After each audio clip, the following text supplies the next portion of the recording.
where they happen.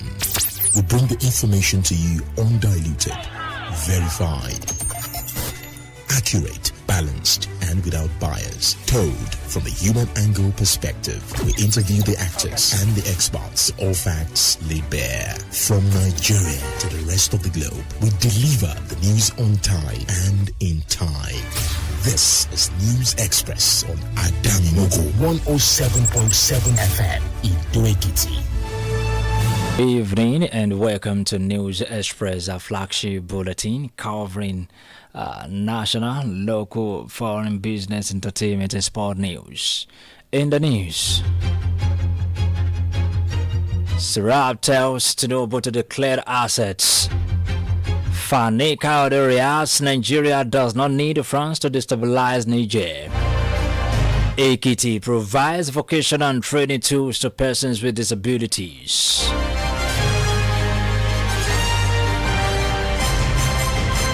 Now the news in detail.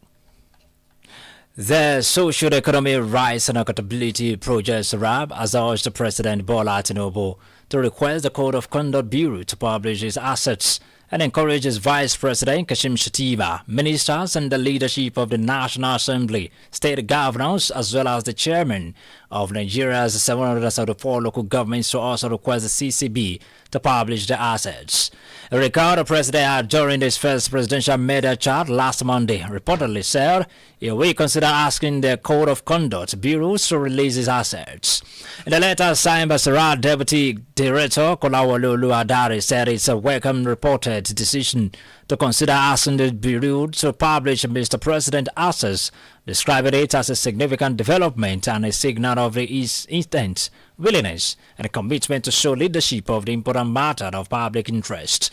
According to Sarab's secrecy in the assets declared by high-ranking public officials to the CCB continues to facilitate corruption at all levels of government, especially in the country's 36 states, the Federal Capital Territory, and the Federal Administrative Department agencies, as well as local governments.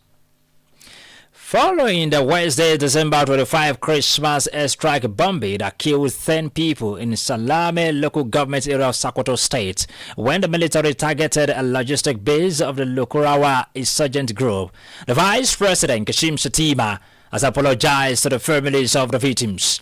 In a statement by his media advisor Stanley Watcher, Shettima extended his condolences to the families of those mistakenly hit during the military's operation against the terrorist group, saying it was a rare and deeply saddening instance in which innocent civilians became unintended victims of the ongoing efforts to rid the country of terror. While he expressed regret over the incident and solicited more support for the troops, the Vice President called for understanding and support for the armed forces, emphasizing their sacrifices in protecting the lives of those caught in the crossfire. It said that with the provision of useful information, officers could maintain greater accuracy and precision in identifying terrorists among innocent villagers they strive to protect, as they assured the people of Sokoto State of the federal government's commitment, promising that President Bola Ahmed Tinubu's administration would not relent until terror groups and other criminal elements are completely eradicated from the country. Following the claims by President Chani of Niger Republic that President Bola Tinubu was conniving with France to destabilize his country, former Aviation Minister Femi Fani-Kayode has today reacted Nigeria does not need to collaborate with France and Lokurawa terrorist organization to destabilize Niger Republic. Fani-Kayode said Nigeria is not part of the Western power sponsoring terrorist organizations to wreak havoc on the West African sub-region. In an interview with Radio Television Du Niger Chani, they alleged that the Lokurawa terrorist group, with the help of foreign security forces, including Nigeria, was responsible for the attack on the Niger-Benin oil pipeline in Gaya, Doso, region of Niger Republic. The chief of staff to the president, Femi Gbajabiamila, has downplayed the possibility of running for governorship in Lagos State. Gbajabiamila said he has no time to think about becoming Lagos State governor because he's currently occupied with his duties as COS to the president, as he attributed such claims to detractors determined to pull him down. The Chief of Staff made his disclosure while addressing the General Assembly of the Surulere All Progressives Congress at the indoor hall of the Teslim Balogun Stadium in Lagos on Saturday. Recently, Lagos State Speaker Mudashiru Obasa and President Tinubu's son, Seyi Tinubu, have been linked to the governorship seat. However, speaking at an event, Gbajabiamila said some people are saying he came back from America about 20 years ago. After spending 3 to 4 years, he became the principal officer to the minority whip. From there, he became minority leader, then majority leader, and from majority leader, he became speaker. The National Emergency Management Agency, NEMA, under the federal government's special intervention for 2024 flood, has distributed essential relief materials to flood victims in 7 local government areas of Akwa Ibom State. The benefiting gas include Uyo, Big-Sipo, Iruan, Insit Ata, Erstin Obodo, Ikot Abasi, and Impact Earning. The relief items comprise 600 bags of rice, 350 cartons of spaghetti, 60 cartons of vegetable oil, 60 cartons of tinned tomatoes, 60 cartons of seasoning cubes, and 30 bags of iodized salts. During the distribution exercise on Saturday, NEMA Director General Mr. Zubaida Umar, represented by Mrs. Amadu Asuene, head of operations in Akwa Ibom, sympathized with the victims and emphasized that the gesture aims to provide immediate relief as they rebuild their lives. Speaking on behalf of the beneficiaries, Mr. Godwin Efink expressed gratitude, noting that the relief materials will significantly ease their hardships during this challenging period. In order to bring relief to patients with kidney failure and reversing medical tourism, the Ahmadu Bello Teaching University in Abots area is set to commence kidney transplant surgeries in 2025. Chief Medical Director of the hospital, Professor Ahmedum Dagas, made this known in an interview with Newsmen Today in Zaria. Naga said the Urology Center of Excellence will be ready by the first quarter of 2025 to offer high-quality urology services. Added that there will also be an amenity wing that can take any class of patients. According to him, the amenity wing will have a single bedroom, a room and parlor for the affluent patients, stressing that Abbott was determined to offer global best services. Former Governor of Zamfara State, Senator Abdulaziz Yari, has assured that insecurity plaguing Zamfara and northwestern Nigeria will be reduced to the barest minimum by October 2025. He made his declaration while addressing newsmen at his country home in Talata, Mafara local government area of the state. The senator highlighted the federal government's ongoing efforts to tackle the menace, emphasizing the deployment of additional security personnel to combat terrorists in the region, particularly in Zamfara State. Yari expressed confidence that the efforts will bring significant relief to the people of Zamfara, particularly farmers who have been adversely affected by the insecurity, and also assured the people that by the next rainy season, most farmers will be able to return to their farmlands without fear of attack. The General Officer commanding GOC 3 Division Commander Operation Safe Haven, Major General Eid Abubakar, on Saturday unveiled the Maria Abiodun Lagbaja Recreational Park at Maswell Kobe Cantonment, Jos in Plateau States. The Army, in a statement posted on his X handle, noted that the park is dedicated to the middle past president of the Nigerian Army Officers Wives Association NAWA, Mrs. Maria Abiodun Lagbaja, in recognition of her outstanding contributions to the welfare of officers and soldiers, as well as their families, especially within 3 Division. In his address at the grand opening ceremony, Major General Abubakar emphasized the importance of utilizing the new recreational park as a means to foster community spirit, encourage physical activities, provide relaxation and entertainment for service members and their families. He urged the barracks community to embrace this opportunity and made the best use of the facility available to them.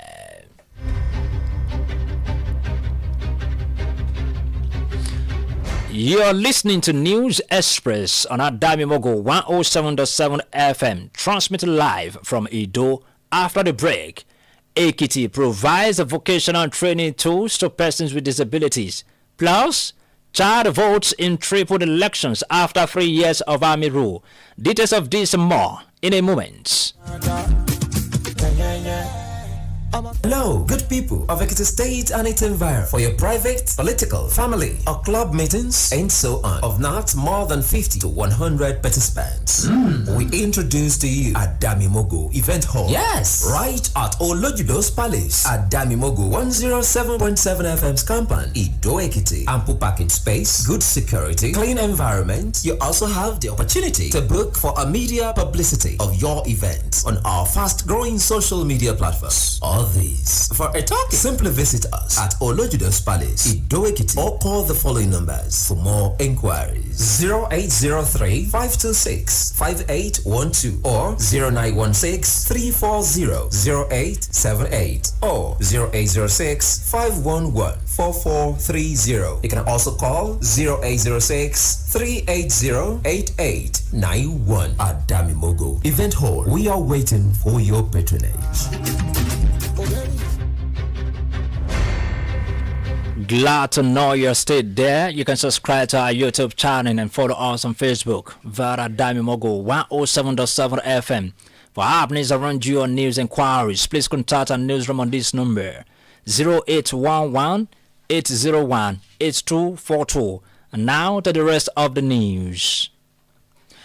The Ekiti State government has reaffirmed its commitment to empowering persons with disabilities through vocational training and essential support to fostering self-reliance and economic independence.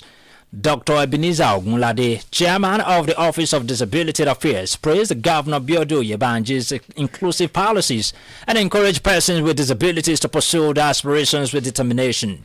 Ogunlade charged the PWDs to pursue their dreams with confidence and determination, noting that they can achieve whatever they set their mind in. The event celebrated 40 PWDs who completed training in 5 key fields: shoemaking, ICT, cosmetology, and hairdressing, catering and hospitality, and tailoring and fashion design. The graduates were further provided with tools and equipment to kickstart their careers, which Ogunlade described as a testament to the government's commitment to inclusivity and skill development. Meanwhile, Special Advisor to the Governor on Special Education and Social Inclusion, Adeton Agbola, announced the forthcoming financial assistance program for PWDs scheduled for January 2025.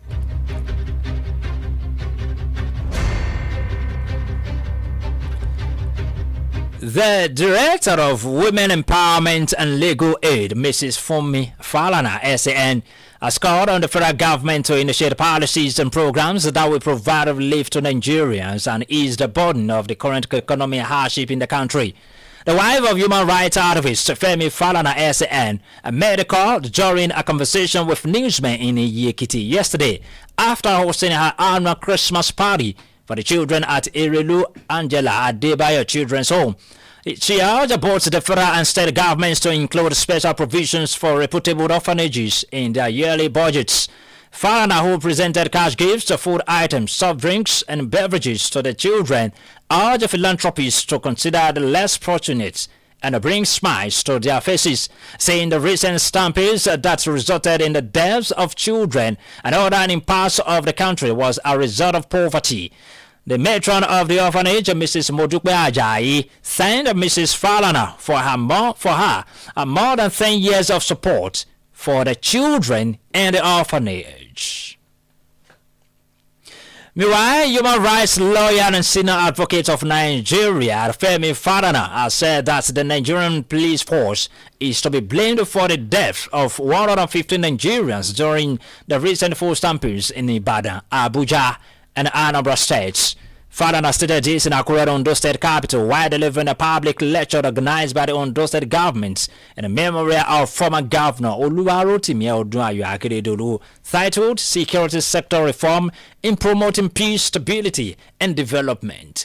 According to him, the unfortunate incident happened because the police were negligent of their constitutional duties, and he called on the Nigerian government to combat social insecurity evident in the night rate of poverty, unemployment, hunger, and illiteracy in the country.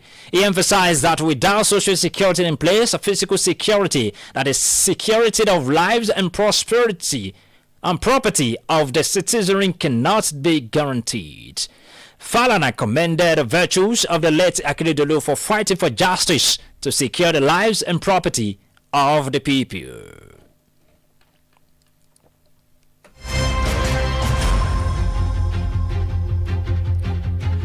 An Anglican church cleric, Reverend Kenan Ololagba, wife and 2 children who were adopted by government along the East Iboropa Akoko Road in Akoko Northeast local government area of Ondo State, have regained their freedom.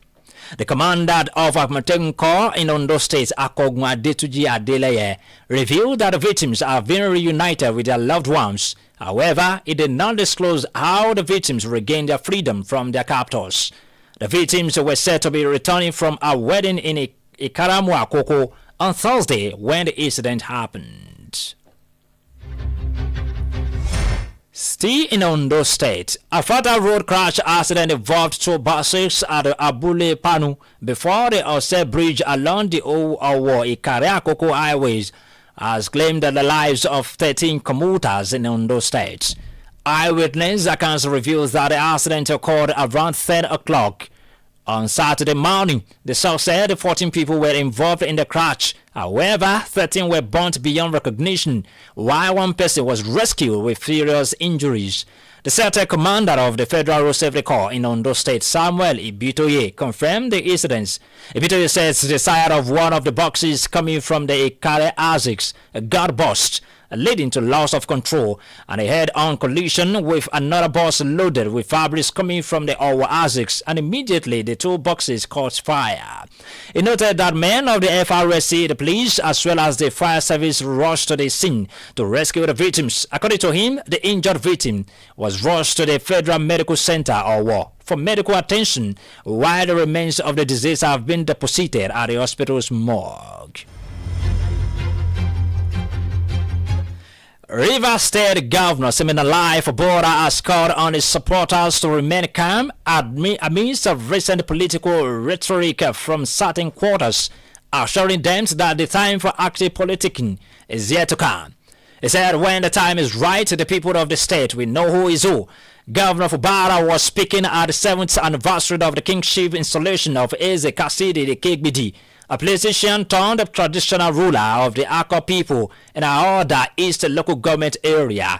The governor attributed his survival from the political antics to divine providence and noted that his administration continues to grow stronger despite the expectations of detractors, as he urged the people of Akko to embrace peace, emphasizing that development can only thrive in a harmonious environment. On business news, following the Nigeria's finance minister Wale Edu recently statement that Nigeria needs $20 billion yearly investment to achieve its $1 trillion economy target by 2030. The World Bank has revealed that inefficiencies in public spending are costing Nigeria and other developing nations a significant portion of that investment. The Global Bank disclosed this in its recent reports titled, How Can Developing Countries Power Up Public Investment? According to the report, more than a third of public investment in emerging markets and developing economy is lost to inefficiency, undermining potential economic growth and development. In extreme cases, it leads to wide relevant projects with limited economic returns, but high cost, and as a result, undermines sovereign risks and debt sustainability. The World Bank urged developing nations to focus on improving public spending through a transparent procurement process and adequate project monitoring. On foreign scene, Chad has begun voting today in a general election that is presented by the government as a key step towards ending military rule, but has been boycotted by the opposition. The turnout was low in the capital N'Djamena when polling stations opened for voters to choose a new parliament, provincial assemblies, and local councils in one of the world's poorest countries.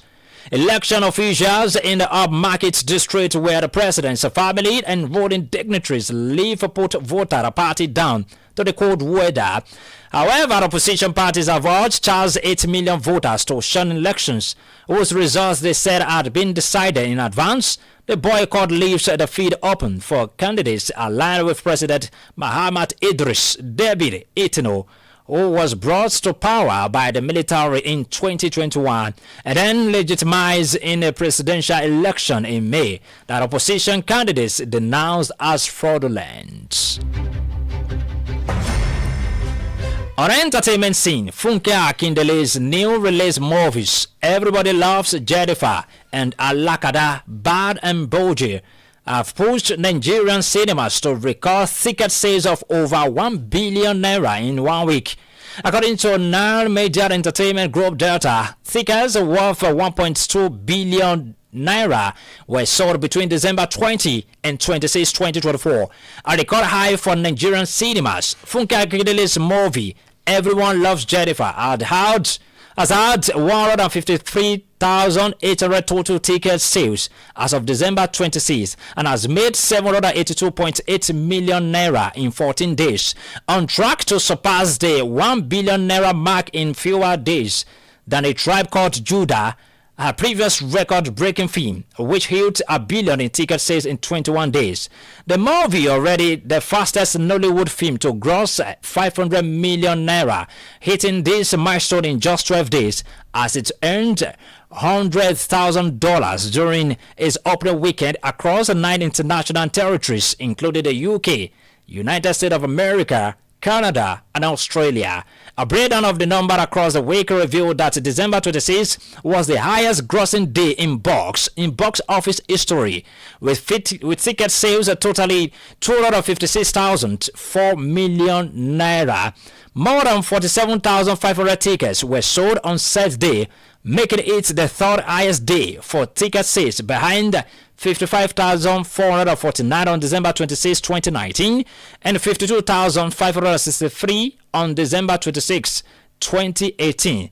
Industry data from the Nigerian box office X page revealed ticket sales performance in the week was led by Everybody Loves Jennifer, which made 426.9 million naira, Mufasa with 173 million naira, Alakada BMB with 127.3 million naira, The Waiter with 104.2 million naira, and Moana with 552.7 million naira. This makes Everybody Loves Jennifer the top among others.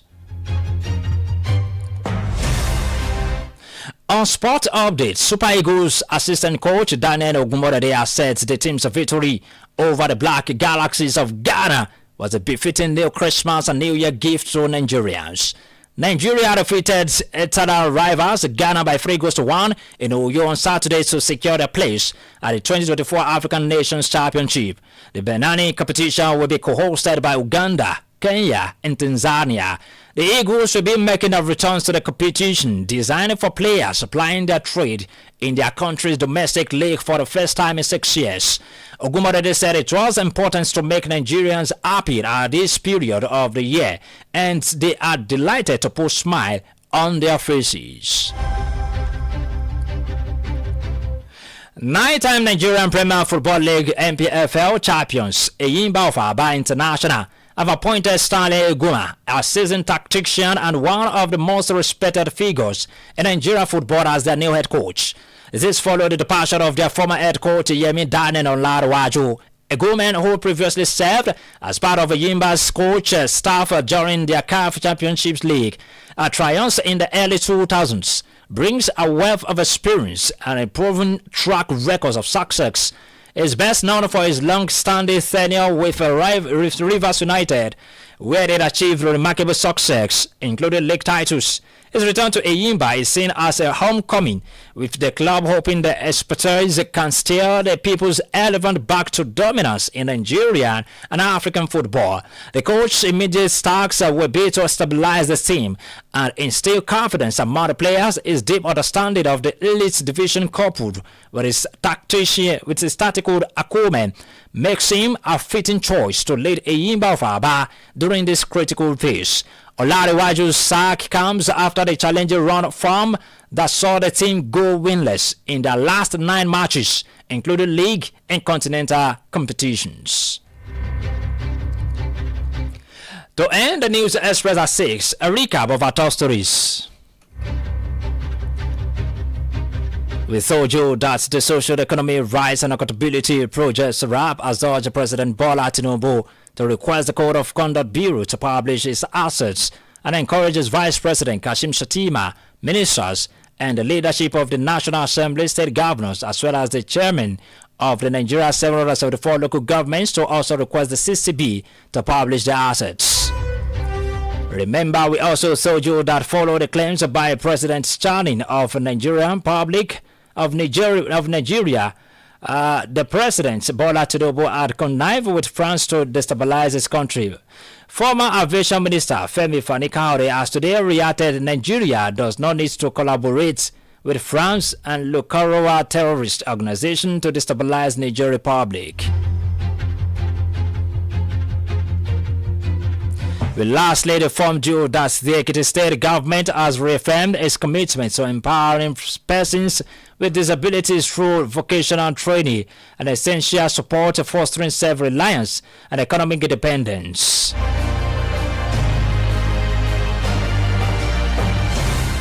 And that's News Express from Adamimogo 107.7 FM Olojudo's Palace, Ido Ekiti.